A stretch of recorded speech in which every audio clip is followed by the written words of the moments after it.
What's up, y'all? You're listening to Our Children, Our Future. I'm your host, Drake Pearson. This is the podcast for parents and aspiring parents to listen and learn about what's going on out there so that they can prepare their children for the future. And I don't mean doomsday prepper. I mean actually prepare their children for what's happening in this world. So no matter what happens, whether good or bad, their children feel like, hey, I got a great childhood. I learned a lot and I do feel prepared. I do feel ready. I can look back and appreciate my parents and say thank you for actually preparing me in the best possible way. Because if you're like me, you may have grown up feeling like, man, I just wish I was a little bit better prepared. And so if that's you, listen up, listen to this whole thing, because at the end, I'm going to share with you how you too can prepare your child so that they can feel 100% confident in this world. If that's not what you got, then we've got to break that cycle, and I'm going to show you how you can start taking the steps to do that. But today, what we're going to talk about is programming. I'll tell you a story. My wife and I have had a baby. She's 7 months now, and it's amazing. I love every moment of it. She really is super cool. Just tonight, I was standing there, and my wife was holding her, and they would charge up, and then they'd charge towards me, and I'd say, come have me. And this little baby, she's just giggling and laughing and having a great time. And we were doing that over and over and over. And it was so much fun. But one of the things that we notice is we don't have a lot of people over very often. And we have very select people come to our home and actually spend time with our baby and ourselves as well. And a big reason for that is because every word you say around a child is potential for them to be programmed with those words, right? And what I mean by that is this: play along with me, if you will. If you were born in the 80s and 90s, this will be perfect for you, okay? So you might remember this and see if you can figure this out. See if you can finish this phrase. Give me a break, give me a break. And if you thought right there, break me off a piece of that Kit Kat bar, congratulations, you've been programmed. I'll give you another one. Maybe she's born with it. And if you thought maybe it's Maybelline, congratulations, you've been programmed. You see how just a couple of words right there will prompt your brain to automatically fill in that blank, automatically. And the crazy thing is, it's not necessarily beneficial for you, right? It's actually advertising. Somebody paid somebody else to put this message in front of you. Some big corporation paid to put this message in front of you so that anytime you are prompted in this way, you will automatically say the company's line, right? Now, whether you go and buy Maybelline or buy a Kit Kat or whatever, you are saying that message and sharing that message with other people around you. And so you're unconsciously acting on this message. You're unconsciously doing goodwill for that company. Now, you may think that's not such a big deal. However, listen to these words here, okay? Every kiss begins with, if you said K, isn't that interesting? You're thinking about a kiss. It's a very emotional thing, right? But now it's also tied to this company, this advertiser. Here's another one. I don't want to grow up. I just want to be a Toys R Us kid. If that's automatically playing in your mind, I don't want to grow up. I just want to be a Toys R Us kid. Or even if you just said, I just want to be a kid. What is that programming that child with? They don't want to grow up. They just want to be a kid, right? What's implied within all of that? There's a deeper message behind these things. And that's just commercials. Here's another example. What about songs? We hear all these songs, and I'm sure you can think of tons of lyrics that you wouldn't want your kids singing, let alone living, right?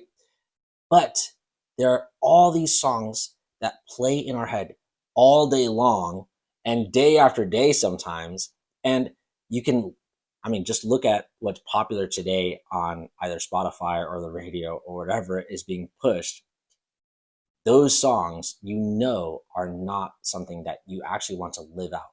They're not actually something that message is contributing to how you live your life and bettering your life at all. It may make you feel good in a moment, but if you were to actually live those lyrics, you'd probably not be having a good life, right?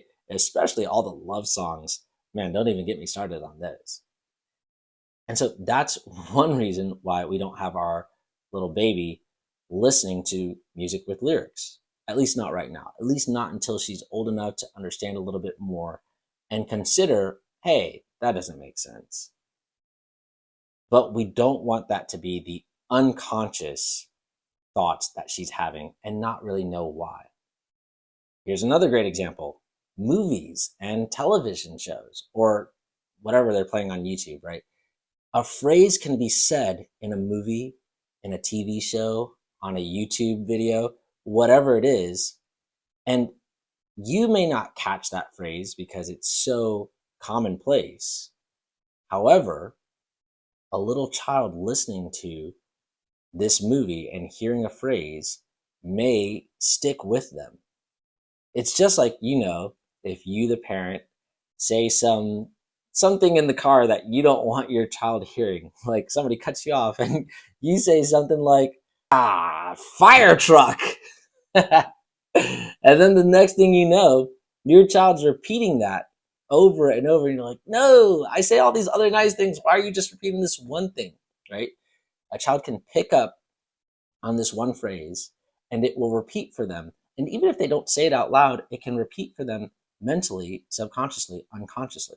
It's another reason why we don't currently play movies for our child, or TV shows, or YouTube, or any of that, actually, because we're being very specific with how we raise her and what we expose her to. And that's not to say that we're trying to shelter her from life and from the world, but here's what I know.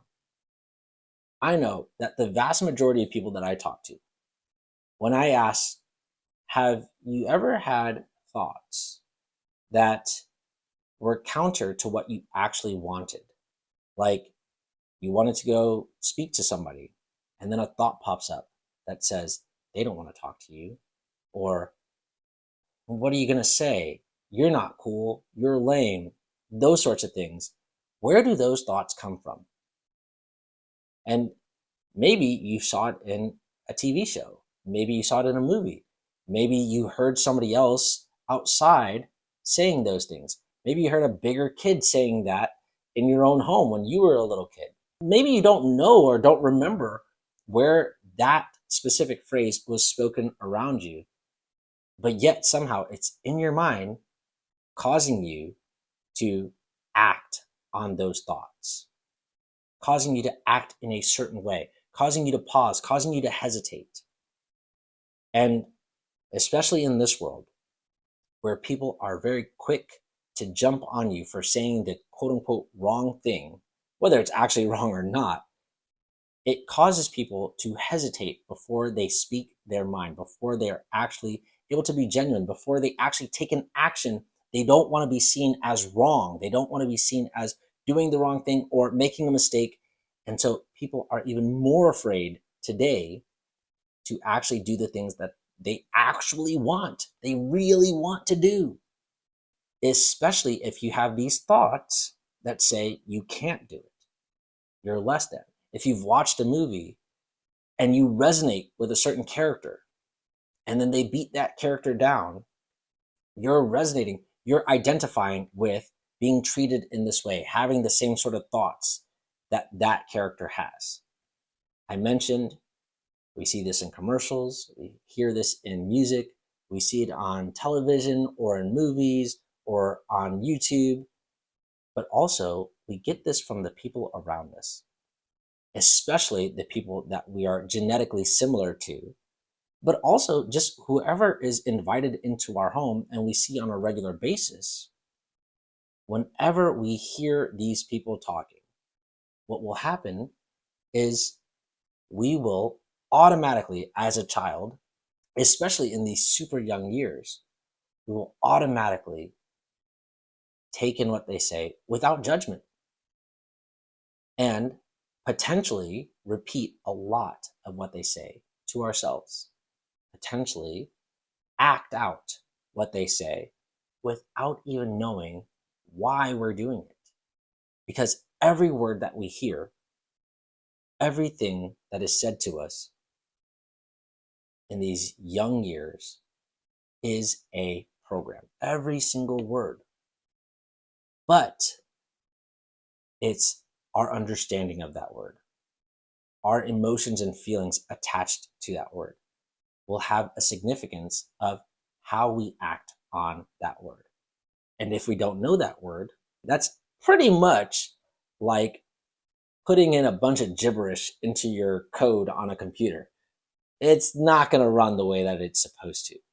Can you imagine if instead of having frosted flakes are more than good playing in your mind, and then you finishing the end of that phrase, instead of having those thoughts swirling around in your mind, instead of having thoughts of, I can't do it, or I'm lame, or they won't like me, or I'm not sure, I don't feel confident, any of those thoughts, instead of having those thoughts, what if instead you had thoughts that said, I can figure out anything.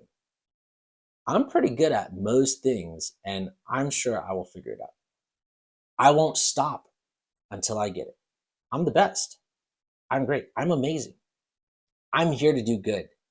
Nothing can stop me. What if all the thoughts that you had were not just positive, but also informed by how things function around you so that you actually can put things together?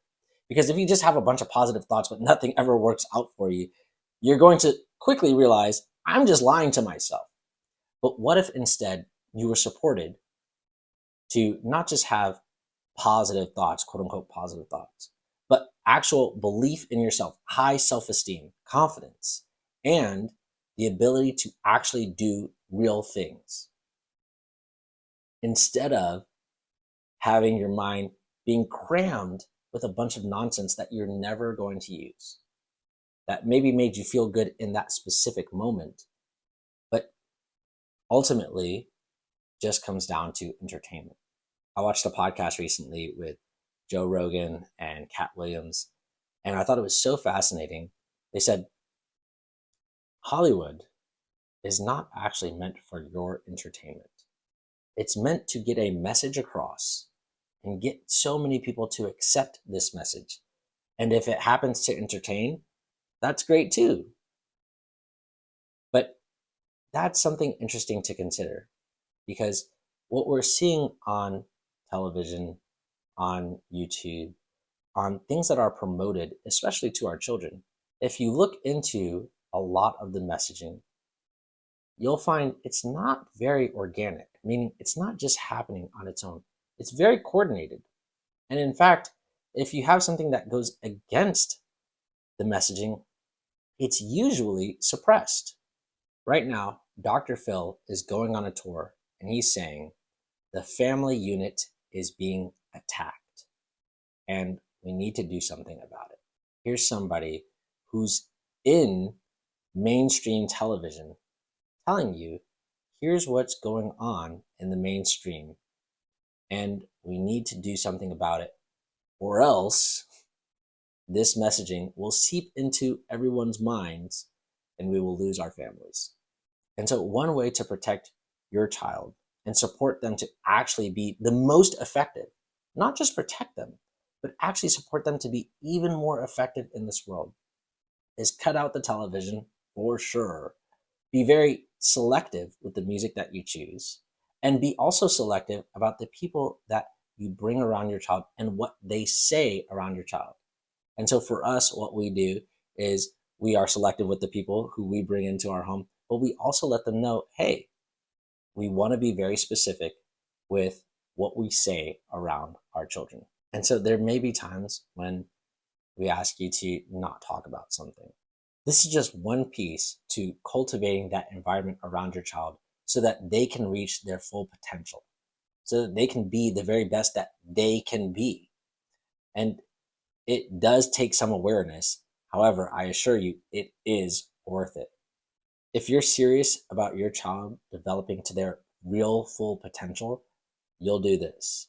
And if you're really serious, you can get the book, Breaking the Cycle. It's a free microbook that's available at unlocked.com/microbook. That's unlock ed as in education, FL as in for life.com/microbook. And you can learn even more about how to do things differently from the way that you were raised that will support your child to really reach their maximum potential. Go download the book, and if you like this message and think that others should hear it, share it with somebody and subscribe. All right, see you on the next one. Bye.